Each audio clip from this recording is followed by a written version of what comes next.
제 계획에도 없는 또 말씀을 전하게 됐습니다. 얼마나 또 이게 은혜가 되는지 모릅니다. 이 자리에 서게 된 것은 이유는 단 한 가지입니다. 하나님이 주신 은혜를 나누고 싶어서입니다. 그 은혜가 너무나 크고 충만하기 때문에 또 하나님 영광 받으시기 위해서, 또 하나님의 마음을 또 나누기 위해서 이 자리에 여러분 앞에 서게 되었습니다. 그리고 또 기도가 간절히 필요합니다. 그래서 여러분께 기도의 제목들을 같이 나누고 함께 여러분 중보해 주시기를 부탁하는 마음으로 이 자리에 섰는데요. 어저께 제가 대전을 다녀왔는데요. 그곳에서 만난 이 푸른나무 이웃분이 있는데, 이분은 아주 큰 화상, 전신의 89%를 화상을 입은 분이세요. 이분이 또 여러 가지 어려움이 있어서 또 하나님이 또 교회를 통해서 도와주셨고, 이분과 그렇게 연락을 주고받은 지가 1년이 훨씬 지났는데 이분이 또 생각나게 해주셔서 어제 찾아가게 됐습니다. 그러면서 이분이 겪어온 모든 일들을 이야기해 주셨는데요. 정말 마음이 많이 아프죠. 또 제가 해드릴 수 있는 거는 없었고, 그 이야기를 들어주고 그리고 하나님 주신 마음을 나눈 게 전부였습니다. 그렇게 이분에게 또 하나님이 우리 삶 가운데 어떻게 역사하셨는지, 또 예수 그리스도가 또 그분을 위해서 어떤 일을 행하셨는지를 말씀드렸어요. 어떤 이분이 그 얘기를 다 들으시고 어떤 얘기를 하셨냐면, 사실은 자기가 화상을 전신을 입고 이제 응급실로 들어가서 중환자실에서 이제 수술을 앞두고 있는데, 그때 잠은 분명히 안 들었다. 근데 그때 완전히 혼수 상태였는데, 그때 갑자기 정말 세 사람이 나타나서 한 교회를, 본인 집 주변에 있는 교회를 가리키면서 너가 이곳으로 나와라 라는 얘기를 하셨대요. 그 얘기를 하시고 이게 꿈인가 생신가 하면서, 또 그게 너무나 큰 또 고통 가운데 있으니까 다 잊어버리고 계시다가 한 1년이 훨씬 지난 어저께 저한테 그 얘기를 하시는 거예요. 그러면서 이 모든 만남이, 그리고 어저께 전해 들은 그 예수 그리스도의 그 복음이 정말 우연이 아니라는 것을 본인도 알게 됐다고, 그러면서 그 자리에서 무릎 꿇고 예수님을 자신의 구주로 영접했습니다. 그러고 나서 이제 같이 기도하고 나오는데, 끝까지 저를 이제 나와서 그 배웅을 하시면서 하시는 말씀이 너무 재미있는 거예요. 자기가 이렇게 화상 입은 것도 다 하나님이 하신 일이라는 거예요. 그래서 너무 기뻐하는데 제가 그건 아니라고. 하나님이 이렇게 예수님 믿게 하려고 이렇게 화상을 막 이렇게 그분이 이렇게 담배 피시려고 라이터 켰다가 터진 거거든요. 시장 쪽에서 사시다가. 그래서 절대로 그건 하나님이 하신 일이 아닌데, 그런 일 가운데서 또 하나님이 이 일을 통해서도 하나님이 새 일을 행하신다고 했더니 맞다고, 앞으로 이제 하나님이 자기 가운데 분명히 좋은 일을 행하실 거라고, 그 얘기를 듣는데 무슨 모태신앙 같았어요. 그래서 그분의 이야기를 듣고 돌아오면서 얼마나 감사했는지 몰라요. 그런데 제가 지금 말씀드린 이분이 본 환상, 그리고 또 제가 만나면서 또 외국인들이, 또 푸른나무 이웃들이 정말 기적적으로 또 환상 가운데 또 꿈속에서 하나님을 만나고 또 예수님을 만나고, 그 과정을 통해서 하나님께 돌이키는 일들이 셀 수가 없이 많아요.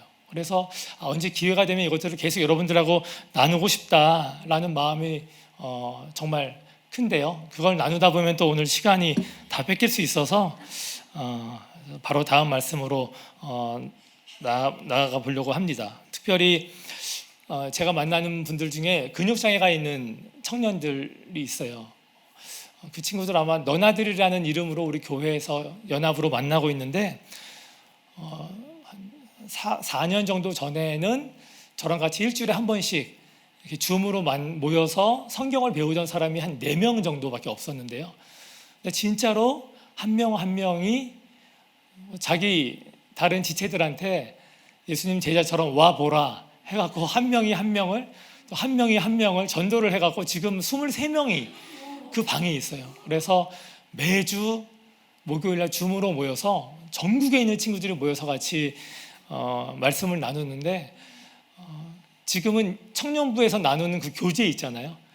그 교재로 같이 그 성경 공부를 하는데요. 지지난주에 같이 나눈 그 주제가 팔복이었어요. 팔복을 같이 나눴어요. 이 친구들도 많이 좀 새로워하더라고요. 왜냐하면 세상에서의 복과 팔복이 너무나 차이가 나니까. 그래서 이제 심령이 가난한 자서부터 이제 쭉 설명을 해줬어요.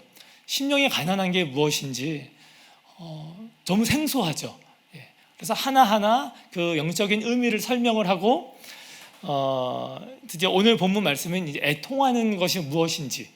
그래서 애통하는 게 뭐라고 생각해? 그랬더니 뭐 애통하는 거는 뭐 슬퍼하는 거예요. 뭐 이런 여러 가지 질문을 주고 받으면서 제가 이 애통하는 것의 이 히브리 이 원어와 뭐 헬라어와 또 그것을 어떻게 우리가 또 이해해야 되는지를 잘 설명을 했더니 정말 놀라워하고 그 모든 시간을 다 마치고 나서는 정말 만족해 하더라고요. 그래서 진짜 저 스스로도 너무 뿌듯했어요.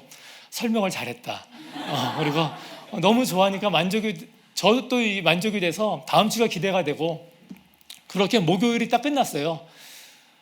그리고 나서 금요일 날 오늘 같은 금요 기도회 때 제가 뒤에서 찬양을 부르고 있는데 말씀 끝나고 나서 찬양을 부르고 있는데 하나님이 한 가지 일을 저한테 떠오르게 하신 거예요. 그 일이 뭐냐면 제가 그날 아침에 금요일 날 아침에 어떠한 일 때문에 어떤 사람을 제가 판단했던 일이에요.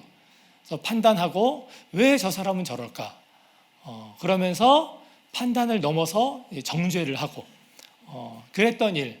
그러면서 마음이 좀 불쾌한 거기까지 좀 갔었어요. 그러고 나서 그냥 넘어가고 평소와 같이 이제 금요 기도에 와서 찬양하고 또 말씀 듣고 기도를 하려고 하는데 그 사건이 딱 떠오르게 하시더라고요. 그러면서 어떤 마음이 제 안에 강하게 들었냐면 내가 애통을 어저께 가르쳤는데 정작 나에 대한 애통함이 없다는 걸 알게 됐어요. 애통이 무엇인지 너무나 완벽하게 잘 설명은 할 수 있는데 정작 내가 그런 죄를 짓고 하나님이 가장 싫어하시는 다른 사람을 판단하고 정죄하는 일, 그 일을 아무렇지 않게 하면서 전혀 마음에 거리낌 없이 애통함이 없이 예배드리고 있고 그런 애통함이 없이 지식으로만 그 아이들을 그 귀한 청년들한테 제가 하나님의 말씀을 가르쳤다는 게 너무나 저한테 충격적으로 다가오게 됐어요. 그러면서 내가 바리새인과 또 서기관과 다른 게 무엇인가 생각하면서 그때부터 정말 얼마나 하나님께 부끄럽고 죄송하고 두렵고 떨리는지 모르겠더라고요.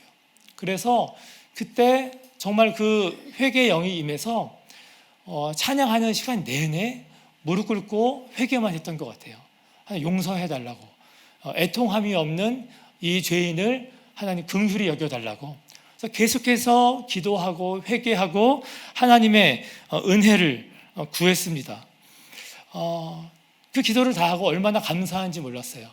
나의 그런 한계를 보게 하신 것도 감사하고 또 그 사건을 통해서 내가 돌이킬 수 있게 해주신 게 너무나 감사하더라고요. 그러한 돌이킴 없이 계속 제가 그 청년들을 가리키고 또 이런 자리에서 설교했다면 얼마나 이게 가증스러운 일 아니겠습니까? 얼마나 하나님 보시기에 또 악한 일 아니겠습니까? 그래서 너무나 회개할 수 있어서 감사했어요.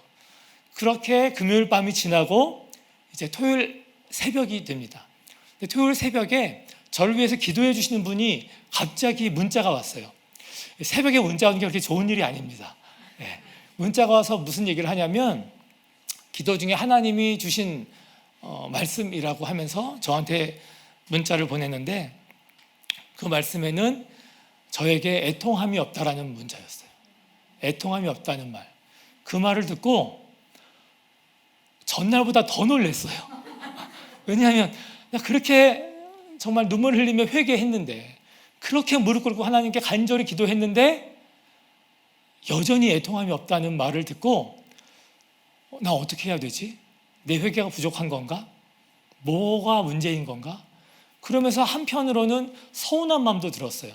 하나님 깨닫게 해주셔서 제가 그렇게 전심으로 회개했는데 아직도 부족한 걸까요? 라는 마음이 들게 되었어요. 그런데 그러면서 그 사실을 갖고 기도하며 나아갔을 때 제가 알게 된 사실은 전혀 색다른 것이었습니다. 그것은 이 회개란 게 정말 단회적으로 제 이름처럼 일회적으로 끝나는 게 아니잖아요. 회개는 그냥 순간적으로 맞아 잘못했어 하고 눈물 흘리고 기도하고 끝나는 게 회개가 아닌 것이죠. 그거는 후회죠. 후회는 뉘우치고 반성하는 건데 회개는 방향을 돌이켜야 하는 것이죠. 마음을 돌이키고 또 죄된 삶의 방향을 돌이키는 것이 진정한 회개이고 그 회개에는 반드시 합당한 열매를 맺어야만 하는데 하나님이 여전히 저한테 회개에 합당한 열매를 맺으라고 말씀하시는 걸 제가 깨닫게 됐어요. 그래서 그때부터 계속 하나님께 애통하는 마음으로 간구하고 회개했습니다. 그런 시간을 계속 보내면서 하나님이 그때 저한테 40일 동안 따로 시간을 떼어서 하나님 앞에 나오라는 말씀을 주셨어요. 그래서 40일 동안 이제 계속 하나님 앞에 나아가 기도하고 또 애통함을 구하고 특별히 미디어 금식을 하고 싶은 마음을 주셨어요. 그래서 그때부터는 미디어 금식을 하리라 하고 미디어 금식을 했습니다. 그런데 제가 생각하는 미디어 금식은 어떤 거였냐면 설교도 들어야 되고 찬송도 해야 되는 건 유튜브로 많이 하니까 그래서 그런 것들은 이제 하자. 하지만 넷플릭스를 본다든지 영화를 본다든지 드라마를 본다든지 유튜브에 이렇게 수만 가지 이런 컨텐츠를 본다든지 이런 걸 안 하고 그래도 그런 것들은 제가 이제 페이스북에 일기를 쓰거든요. 혼자 비공개로. 그런 것까지는 하자. 그러면서 제가 그 정도의 미디어는 이제 사용을 하면서 이제 40일을 계속 보내고 있었어요. 그런데 38일째 되던 날 그날도 새벽에 저한테 또 하나님 말씀을 주신 거예요. 여러 가지 말씀으로 주면서 저의 이 40일이 온전하지 않다라는 말씀을 주신 거예요. 너무 충격이었죠. 내가 금식을 했었어요, 하나. 그래도 나름 미디어 금식을 하고 말씀 읽고 묵상하고 기도하고 그렇게 했는데 뭐가 부족한 걸까? 근데 그 주시는 말씀이 단순히 미디어 금식뿐만이 아니라 생활의 염려, 또 남보다 나를 더 높게 여기는 것, 그리고 또 세상의 근심 같은 것에 내가 사로잡혀 있어서 온전하게 하나님 앞에 시간을 보내지 못했다라는 마음을 주셔서 다시 그때 예전에 제가 저기서 두려워 떨었던 것과는 비교가 안 될 정도로 두려워 떨면서 그 39일째죠. 39일째를 제가 보내게 됐는데 정말 아침부터 부르르 떨면서 24시간을 보냈던 것 같아요. 그때는 가족들과의 무슨 약속들이 있어서 아이들과 보내면서도 계속 기도하고 그리고 조금이라도 시간이 나면 방으로 들어가서 기도하고 또 틈만 나면 말씀을 읽고 또 하나님 바라보고 정말 24시간을 그렇게 보냈던 것 같아요. 그리고 나서 이제 40일이 되게 되었습니다. 그러면서 제가 알게 된 것은 하나님이 40일째에 저한테 주셨던 말씀이 무엇이냐면 저한테 그 39일째 너의 그 40일이 온전하지 않았다라고 말씀하신 게 결코 정죄와 판단이 아니라는 거였어요. 그렇게 말씀하신 이유는 그 하나님이 말씀하신 이 몇 가지 사안들로 인해서 내가 하나님 앞에 온전히 서기를 원하신다는 것을 알게 됐어요. 그러면서 하나님이 39일째 저의 하루를 온전하게 받으셨다라는 마음을 주셨어요. 근데 그거는 하나님도 인정하시지만 저도 인정하거든요. 그날 하루는 제가 생각해도 정말 온전하게 하나님 앞에 머물렀어요. 그래서 하나님도 자타가 인정하는 그 하루를 보내면서 제가 알게 된 것이 하나님 앞에 이렇게 온전하게 서는 것이 무엇인지를 알게 됐어요. 그러면서 너무 재밌게도 그 38일 동안 이 유튜브라는 게 여러분 알겠지만 찬송을 듣고 그 노래가 끝난다고 그 다음 컨텐츠가 홀리한 게 나오지 않잖아요. 별의별 광고가 나오잖아요. 그리고 페이스북도 일기를 쓰고 닫으면 그렇게 다 사라지는 게 아니라 또 다른 사람의 이 글들이 올라오면서 저도 모르게 마음들이 좀 뺏겼었던 것 같아요. 그래서 뭐 손으로 셀 정도의 그런 것들은 마음을 뺏겼던 것이 있는데 결론은 하나님이 그랬다고 정죄하시는 게 전혀 아니라 그 시간들을 통해서 제가 알게 된 것은 내가 내 마음을 지키는 것이 하나님만 온전히 바라보는 것이 정말 쉽지 않구나. 너무나 많은 유혹과 또 공격들이 있구나. 그것들을 알게 되었어요. 또 그래서 그 당시에 39일째 저한테 주신 하나님 말씀이 고린도후서 7장 8절부터 11절인데요. 이 말씀 같이 한번 읽어보면 좋겠습니다. 다 같이 한번 읽어볼까요? 시작. 그러므로 내가 편지로 너희를 근심하게 한 것을 후회하였으나 지금은 후회하지 아니함은 그 편지가 너희로 잠시만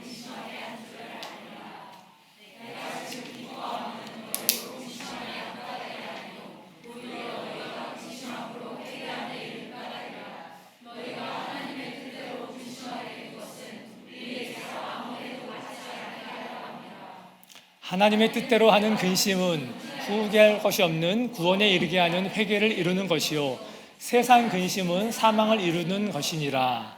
보라, 하나님의 뜻대로 하게 된 이 근심이 너희로 얼마나 간절하게 하며 얼마나 변증하게 하며 얼마나 분하게 하며 얼마나 두렵게 하며 얼마나 사모하게 하며 얼마나 열심 있게 하며 얼마나 벌하게 하였는가. 너희가 그 일에 대하여 일체 너희 자신의 깨끗함을 나타내내었느니라. 아멘. 이 바울이 두 번째로 이 고린도 교회를 방문했다가 정말 여러 가슴 아픈 일들을 겪게 됩니다.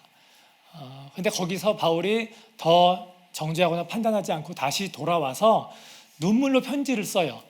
근데 고린도 전서도 아니고 후서도 아니고 눈물로 쓴 편지인데 그 편지를 보냄으로써 고린도 교인들이 큰 근심에 빠지게 된 거죠. 자신들의 잘못을 이제 알게 됐기 때문에.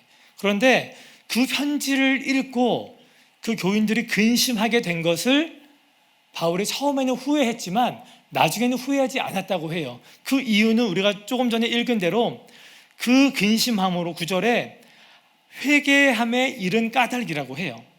그 회개함으로 인해서 하나님의 뜻대로 하는 그 근심 때문에 그들이 얼마나 간절하게 됐는지, 그 근심이 그들로 하여금 얼마나 하나님을 두려워하게 했는지, 그리고 그들의 죄성으로 인해서 하나님 앞에서 자신의 그 죄로 인해 얼마나 분하게 했는지, 그리고 얼마나 하나님께 열심을 나타나게 했는지, 이 이유 때문에 그들이 근심하게 한 그 사건, 그 편지를 바울이 후회하지 않는다고 해요.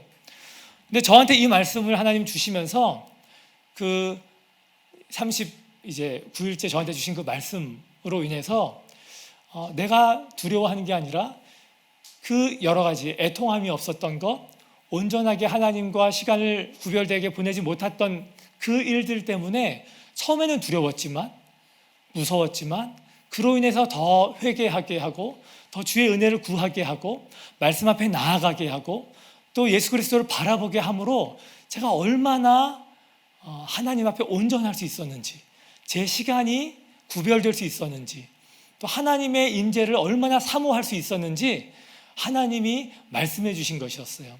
그래서 그 시간들이 얼마나 저에게 또 감사하고 복이 됐는지 모릅니다. 고난주간 기간에 저희 푸른나눔 직원들하고 예배를 드렸어요. 예배를 드리면서 한 우리 자매가 또 은혜를 나눴는데, 본인이 고난주간에 특별히 기도를 할 때 평소에는 회개 기도를 할 때 뭉뚱그려서 했대요. 그래서 뭐 하나님 뜻대로 하지 못한 것을 용서해 주세요 라든지 계속 고쳐지지 않는 이 죄를 이런 식으로 뭉뚱그려서 했는데, 그때는 성령님이 하나하나 구체적으로 기도하라는 마음을 주셔서 하나하나를 구체적으로 하나님한테 이야기하면서 기도를 했대요. 계속 기도를 하는데 끝도 없이 기도가 나오더래요. 근데 그 기도를 하는 가운데 하나님이 또 환상을 보여주셨는데, 그것은 십자가가 있는데 내 죄를 이야기할 때마다 그 죄가 적힌 그 포스트잇이 십자가에 하나씩 붙여지는 거예요. 근데 그 십자가에 포스트잇이 하나씩 붙여지고 2개 붙여지고 3개, 4개 끝도 없이 붙여지면서 나중에는 포스트잇 때문에 십자가가 보이지 않더라는 거예요. 그러면서 깨닫게 된 것은, 내 삶에서 십자가가 드러나야 되는데, 나를 십자가에서 살리신 그 예수 그리스도가 드러나야 되는데, 여전히 내 삶에서 드러나는 것은 나의 죄밖에 없다는 것을 깨닫게 됐어요. 그러면서 이 친구가 자신이 계속해서 고치지 못하면서, 때로는 미루면서 반복되어 짓는 죄 때문에 예수님이 계속해서 이 못질을 당한 곳에 여전히 우리의 죄로 그 고통을 받고 계시다는 것을 그 환상을 통해서 알게 되고, 그렇게 뜨겁게 회개를 했다고 합니다. 그래서 같이 회개하는 시간을 갖고 정말 우리의 죄를 하나하나 하나님께 고백하면서 또 주의 은혜를 구하는 시간을 보냈습니다. 그리고 그날 저녁에 고난주간 저녁 집회로 이 자리에 저는 오게 되었어요. 감사하게도 이 고난주간 집회 가운데서도 하나님이 계속해서 저한테 애통하는 마음을 저한테 주셔서, 그 애통하는 마음을 갖고 기도하기 시작했는데, 정말 그때는 특별하게 제가 애통하지 않았던 것들로 인한 애통함을 하나님이 주시기 시작했어요. 특별히 교회를 위해서, 그리고 또 제가 생각하지 않았던 사람들을 인해서 애통하는 마음을 주시더라고요. 그러면서 하나님이 그 사람들의 연약함을 위해서 애통함을 주시고 기도하게 하셨어요. 판단과 정죄가 아니라 애통하는 마음으로 축복하고 중보하라는 마음을 주셨는데, 정말 이해가 안 되는데 눈물이 이제 터져 나오는 거예요. 근데 제가 많이 울던 사람인데 눈물이 이제 메마른 지가 좀 꽤 됐었거든요. 그런데 지난주 목요일 저녁으로 기억하는데, 그때 그렇게 눈물이 터지기 시작했어요. 그래서 무릎 꿇고 눈물을 흘리면서 이곳에서 기도를 하고 있었는데, 근데 참 공교롭게도 그때 기도 인도자께서 나오셔서 기도 인도를 하셨을 때, 그 기도 인도 제목이 뭐였냐면, 하나님과 관계가 깨어진 사람들이 있으면 일어나시고, 하나님께 이렇게 원망이 있는 사람이나 하나님과 이렇게 멀어진 사람들이 있으면 기도하자고. 근데 저는 그때 다른 기도 제목을 갖고 이제 눈물이 터진 거예요. 근데 어떤 사람들은 저를 보고, 김 목사가 하나님과 관계가 깨어졌구나. 저 김 목사가 요새 신앙에 문제가 있구나. 이렇게 생각할 수 있었지만, 그거랑 상관없이 하나님이 기도를 시키시더라고요. 그래서 그때부터 계속 기도를 하고 또 하나님의 마음을 구하는 시간을 보내게 됐는데, 그때부터 하나님이 이 팔복에 대해서, 특별히 하나님의 마음을 갖는 것에 대해서 계속해서 여러 가지 방법으로 저한테 도전을 하셨어요. 그 가운데 제가 읽게 된 책 한 권이 있는데, 이게 프랑크 루박 선교사님이 쓴 이 편지라는 책이에요. 이 프랑크 루박 선교사님은 잘 아실 수 있지만 미국 선교사님 중에 유일하게 이 우표에 등재된 분이시고, 문맹퇴치에 앞장선 정말 전무후무한 업적을 이루신 분이고, 지금 우리 교회에서 하는 영성일기나 또 선한목사교회에서 하는 그 영성일기, 예수님 바라보는 그 모든 운동의 시작이 이 프랑크 루박 선교사님의 이 매일매일 하나님과 주고받는 이 대화와 일기로 시작이 됐었어요. 그래서 그 책 말고 이 책을 제가 읽게 되면서 몇 가지 이 대목 때문에 정말 큰 도전과 은혜를 받게 되어서 여러분들에게 나누고 싶은데, 이분이 이 책의 서두에 뭐라고 썼냐면 이렇게 해요. 나는 목사와 선교사로 15년이나 섬겨왔지만 하루 종일 하나님의 뜻을 따르는 삶을 살아보지 못했습니다. 그러다가 2년 전 나의 삶에 심히 불만을 느끼고는 15분 내지 30분마다 나의 행동을 또 하나님의 뜻에 비추어 보는 노력을 시작했습니다. 그렇게 15분으로 시작했다가요, 나중에는 이게 1분으로 바뀌어요. 그러면서 아버지 하나님, 제가 무슨 말을 하기를 원하십니까? 지금 이 순간 어떻게 행하기를 원하십니까? 라는 질문을 하면서 마음속에 들리는 그 세미한 음성에 계속 귀를 기울였다고 합니다. 이것은 분명히 예수님이 온종일 행하신 일이었습니다. 그러나 예수님을 따르는 수많은 무리들은 그렇게 하지 않았습니다. 이 부분이 저한테 정말 큰 도전이 되어서 또 제가 이 사역을 시작한 지가 한 17년 정도가 됐기 때문에 너무 같은 이 심정이어서 나도 바로 실천해야 되겠다. 그렇게 해서 한 일주일 전부터 이걸 시작을 하게 됐는데요. 그분이 쓴 이 일기들 중에서 아주 짧게 몇 가지를 제가 이렇게 발췌해 왔어요. 1930년 1월 20일 이분이 쓴 일기의 한 대목이에요. 나는 매 순간 나의 생각을 하나님께 드리려고 합니다. 1월 29일 내가 해야 할 것은 이 시간 동안 하나님과 끊임없이 마음으로 대화하는 것입니다. 2월 9일 나는 군중 속에 있을 때 최대한 열심히 하나님을 생각하려고 합니다.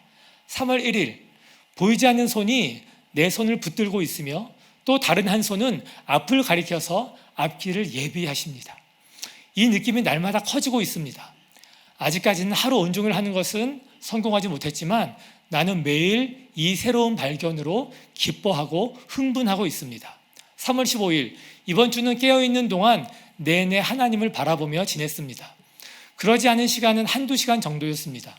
내 머릿속이 하나님에 대한 생각으로 가득하고 다른 어떤 생각도 인간의 마음에 떠오르지 않게 하소서. 3월 23일 하나님이 늘 내 생각 속에 계시도록 매 순간마다 주님을 돌이켜 생각할 수는 없을까? 이것이 나의 고민입니다. 이 중에서 가장 압권이었던 대목은 이겁니다. 나는 하나님과의 교제를 계속 유지하기 위해 여러 방법들을 시도하고 있는데 그 가운데 제일 좋은 것은 하나님의 생각을 기다리며 하나님께 말씀해 달라고 구하는 것입니다. 이 부분이었어요. 왜 저한테 이 부분이 많이 울림이 됐냐면 저는 생각이 너무나 많은 사람입니다. 생각이 1초도 끊이지 않고 계속 돌아가는 사람이에요. 아무리 그렇게 하지 않으려고 해도 멈출 수가 없어요. 예전에는 그게 좋은 줄 알았어요. 생각하고 나는 생각하는 사람이니까 얼마나 이게 또 좋아 보였어요. 그리고 뭔가 또 이런 좀 유의미한 것들을 내가 도출해낼 줄만 알고 생각하면서 살았는데 이게 예수님 믿고 나서는 기도할 때도 잡념이 들고 묵상할 때도 잡념이 들고 예배 드릴 때도 말씀을 들을 때도 여러 가지 생각이 저를 괴롭혔어요. 그래서 제가 다니는 신경정신과에도 이 부분을 상담을 하고 여러 가지 방법을 취했지만 잘 되지가 않았어요. 정말 안 해본 게 없습니다. 그럴 때마다 다른 생각을 하래요. 그런 생각을 하는데 따지고 보니까 그것도 생각이에요. 이 생각을 안 하려고 어떤 생각을 해야 되기 때문에 정말 제가 너무 공고한 거예요. 제 자신이. 그래서 어떻게 해야 되나 그러는 과정 속에서 이 책을 읽게 됐으니까 정말 이 흙 속에서 진주를 보화를 발견한 것 같았어요. 그래서 제가 어떻게 했냐면 생각이 들 때마다 그 생각을 내려놓고 이 선교사님이 한 말 그대로 하나님 나의 모든 생각을 내려놓습니다. 하나님의 마음을 기다립니다. 하나님의 생각을 주옵소서. 그리고 가만히 기다려요. 그러다 보면 그냥 아무런 생각이 없이 지나가다가 그러다 갑자기 또 이상한 생각이 들어요. 그러면 알아채리는 거죠. 내가 또 생각하고 있네. 다시 또 기도해요. 하나님께 마음을 구하는 기도. 잠잠히 기다리는 거예요. 예전에는 하나님 어떤 생각을 하실까? 하나님 어떤 마음을 주실까?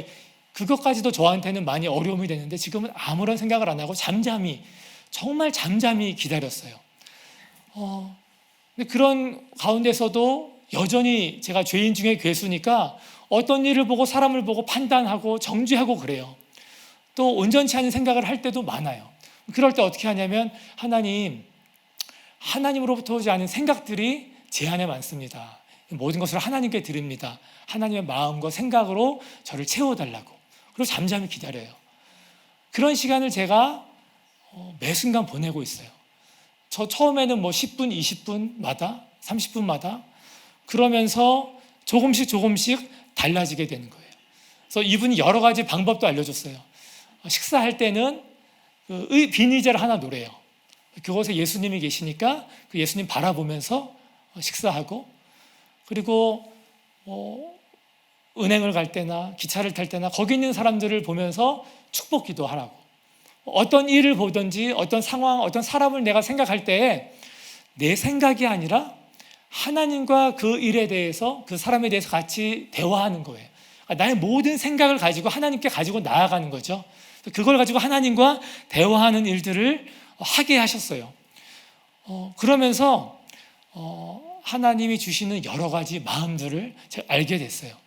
신기한 것은 눈을 뜨면은 알 수 없이 찬송이 터져요. 찬송가가 기억이 나요. 그럼 그걸 계속 찬송하게 하세요. 말씀이 생각이 나요. 그럼 그걸 갖고 묵상하게 하세요. 또 어떤 사람을 또 기억나게 하시면 또 기도하게 하세요. 그렇게 하나님이 계속 하시는데, 예전에는 그 미디어를, 저희 TV가 없어요, 집에. 결혼하면서부터 TV를 없앴어요. 그렇게 그냥 말씀에 집중하려고 사는데 어느 순간은 TV 있는 사람보다 미디어를 더 보는 거예요.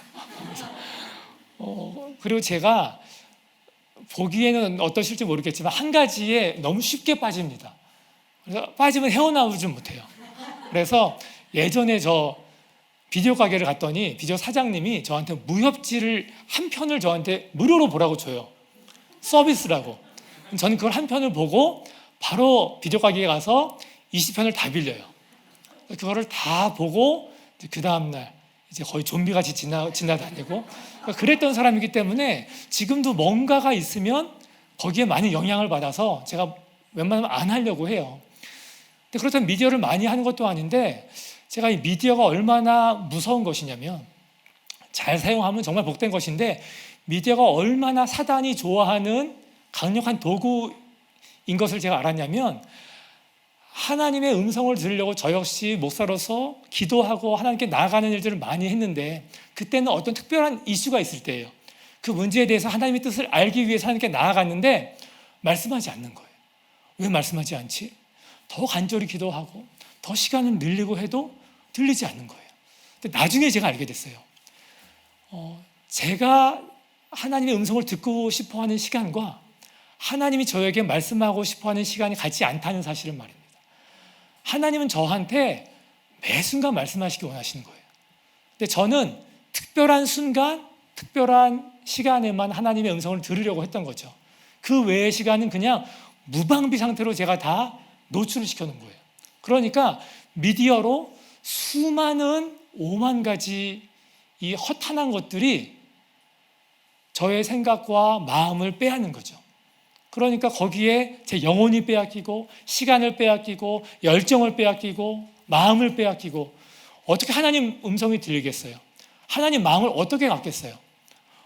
뉴스 보다 보면 붕괴해갖고 막 너무 화가 나고, 또 어떤 일 보면 또 너무 슬프고, 또 어떤 일 보면 너무 재밌고. 근데 그런 걸 즐기는 가운데 하나님 마음을 느낄 수가 없었던 거예요. 그래서 제가 아까 말씀드렸던 그 시점부터 온전히 하나님 앞에서만 머물고 하나님 마음만 기다리면서 살아가기 시작하니까 하나님 음성이 들리기 시작하더라고요. 하나님 마음을 알게 되고 하나님이 함께 하시는 것을 이제 알게 되었어요. 여전히 유혹과 방해가 아주 많습니다. 그런데도 불구하고 그때마다 돌이켜요. 다시 하나님 바라봅니다. 하나님 마음 주옵소서. 하나님의 생각으로 내 생각을 채워달라고. 그렇게 살아가면서 하나님이 제 생활에서 을에 나타나지 않을 일들을 계속 행하시는 거예요. 이 부활절 축제 때 아프리카 엄마들을 제가 다 만나게 했어요. 그래서 카톡방을 만들었어요. 그래서 10명의 엄마들과 만나서 그 엄마들과 이제 어떤 음식을 만들 수 있을지 서로 막 이야기를 나누자. 다들 좋아하는데 두 명의 자매가 아무런 말을 안 하는 거예요. 그 카톡방에서 서로 인사하고 소개하면 너무 좋은데 두 자매만 안 해요. 근데 갑자기 그 중에 한 자매가 전화가 왔어요. 목사님, 저 방에 있는 한 자매가 어떤 사람인지 아십니까? 그 사람이 나한테 옛날에 쉼터에 있을 때 얼마나 나를 공격했는지 목사님 모른다고. 난 저 방에 있을 수 없다고. 저는 미안하다고. 그러면서 이게 누구 말이 맞나? 양쪽의 입장을 들어봐야 되는데. 근데 다른 한 자매가 연락이 왔어요. 목사님, 어쩌자고 그 방을 만들었습니까? 물론 다 영어로 했습니다. 네. 서로 이제 가장 기본적인 영어로 그렇게 마음으로 대화를 했는데 그 자매 때문에 자기가 일자리를 그만뒀다는 거예요. 그 자매가 해코지를 하고 모함을 해서 그 이야기를 듣고 제가 얼마나 그 방을 만든 걸 후회하고 또 화가 났는지 그래서 방을 폭파시켜 버렸어요. 그리고 그 다른 방을 따로 만들고 그 자매를 제외하고 그 자매들과 같이 대화하고 그 자매들하고만 만났어요. 만나서 같이 이야기 나누고 뭐 예배도 같이 드리고 했어요. 그런데 이건 부활절 전입니다. 그런데 제가 오늘 말씀드린 여러 가지 일들이 지나고 나서 하나님의 마음으로 제가 살아갔을 때 하나님이 어떠한 마음을 저와 같이 기도하는 사람한테 주셨냐면 이 자매를 떠오르게 하신 거예요. 그러면서 왜 그 자매를 위해서 기도하지 않니? 왜 그 자매를 제외시키니? 그 자매를 위해 기도해라 라는 마음을 주셨어요. 근데 그 사건을 알고 저와 저희 직원 모두가 다 같이 분개했거든요. 그러니까 저희가 어려운 분들을 돕다가 이렇게 뒤통수를 맞는 경우가 많이 있어요. 그래서 제 마음속으로도 저 사람은 다시는 안 도와야지. 다음번에 축제 때 안 불러야지. 제가 아주 굳은 의지로 결단을 했는데 하나님 그 마음을 주신 거예요. 그래서 그때 하나님이 사울을 생각나게 하셨어요. 예수님 제자들이 사울이 어떤 사람인지 압니까? 하면서 예수님한테 이야기했잖아요. 저 사람이 얼마나 우리들을 박해한 사람인데 저 사람한테 가서 안수하고 기도하라니요. 근데 기도 안 했으면 어쩔 뻔했어요. 오늘날 우리에게 이런 복음이 이때 전해질 수 있었을까? 그때 그 수많은 이방인이 회심하는 일이 있었을까? 사람의 생각으로는 하나님이 하신 일을 알 수가 없죠. 왜냐하면 우리의 생각과 길은 하나님의 생각과 길과 다르기 때문입니다. 그래서 그 자매를 위해서 기도하기 시작했어요. 하나님이 자매를 통해서 어떤 일을 행하실지 모른다. 그래서 뜨겁게 기도하고 그 자매와 이제 차단했더니 카톡을 다시 시작했어요. 자매를 축복하는 메시지를 보냈더니 자매도 갑자기 놀라갖고 같이 대화를 나누고 서로 다시 그렇게 서로 축복하면서 관계를 맺기 시작했어요. 그러면서 하나님이 그 자매뿐만 아니라 여러 사람들을 생각나게 하시는 거예요. 그래서 어저께 제가 다녀왔던 그 화상을 입은 분도 지원이 끝난 지 1년이 훨씬 지난 분이에요. 그런데 생각나게 하셔서 갔다 왔더니 그곳에서 그렇게 예수 그리스도를 주로 고백하는 역사가 있게 하신 거죠. 제 마음으로 살았으면 그리고 여러 가지에 노출돼서 살았다면 하나님의 마음을 제가 알 수나 있었겠습니까? 그런 하나님의 계획들은 반드시 이루어지지 않았을 거예요. 하나님 마음으로 살아가니까 그런 일들이 벌어지기 시작했고요. 마지막으로 이제 한 자매 이야기만 나누고 시간이 많이 지났지만 기도하려고 하는데요. 며칠 전에 한 자매를 하나님이 계속 생각나게 하셨어요. 그래서 오늘 그 자매를 만나고 왔는데요. 자매가 겪은 일들은 말할 수 없이 고통스러워서 그걸 표현하는 것 자체도 너무나 또 충격이 되기 때문에 말씀을 못 드리겠지만 그 자매가 지금 아기를 시설에서 키우고 있는데 너무나 어려움을 겪고 있어서 계속해서 자해를 하고 있어요. 그래서 이제 급하게 오늘 만나러 갔는데 목에도 팔에도 다 칼자국과 이런 다 핏자국들이 있었고 저한테 이제 오늘 눈물 흘리면서 약속 하나 해달라는 거예요. 그래서 뭐냐 그랬더니 자기 아이 좋은데 입양시켜달라고. 그래서 이야기를 들어보니까 그냥 자살하려는 거예요. 저한테 아기를 맡긴다고. 그래서 계속 이야기 나누고 그리고 제 안에 있었던 일들 이야기 나누면서 그 자매가 겪는 일들은 지금 너무나 많은 사람들한테 핍박을 당하고 어려움을 겪고 인간적으로는 해결이 안 되는 일들이고 그 중에 그 자매를 어렵게 하는 사람들이 또 기독교인들이에요. 그렇기 때문에 이 자매한테 교회를 가자, 예배를 드려라는 얘기는 정말 큰 상처가 되는데 그 얘기를 하게 하시더라고요. 그래서 난 너가 예배드리기를 원한다. 그래서 너 예배자로 서라. 나랑 같이 예배드리자. 처음에는 계속 이게 말도 안 된다는 얘기를 계속 했죠. 그런데 왜 예배를 드려야 하는지, 하나님이 왜 예배를 기뻐하시는지, 또 예배가 어떠한 의미인지 이야기를 나누기 시작했어요. 그러면서 이 자매한테, 여러분한테 읽어드렸던 이 프랑크 루박의 이야기들을 제가 같이 나눴어요. 또 이 자매가 들었던 모든 생각들, 내 삶은 끝이야, 아무런 소망이 없어, 내가 아이들 키우는 것보다 내가 죽는 게 나아, 하나님 내 기도 안 들으셔, 이런 모든 생각이 정말 하나님이 아니라 세상에서 준 것을, 또 하나님으로부터 멀어지게 하려고 사단이 하는 유혹이고 공격인 것을 이 자매가 알게 되면서 그 자매가 이제 예배드리겠다는 거예요. 이디야에서 만났는데 자매랑 같이 대화하면서 처음에는 펑펑 화가 나서 울다가, 나중에는 분에 못 이겨서 막 소리치고 막 치다가, 나중에는 이 하나님에 대해서 이제 마음을 듣고 이제 감사의 눈물을 흘리면서 기도하기 시작하는 거예요. 또 그런 시간을 보내고 자기가 오늘부터 이 기도를 하겠다는 거예요. 내 생각의 기도가 아니라 하나님의 마음을 구하는 기도를 하겠다고. 그러면서 금요 기도회에 자기가 드리겠다고. 그래서 지금 드리고 있어요. 그리고 이제 예배 자리로 나아오겠다고 그 약속을 했어요.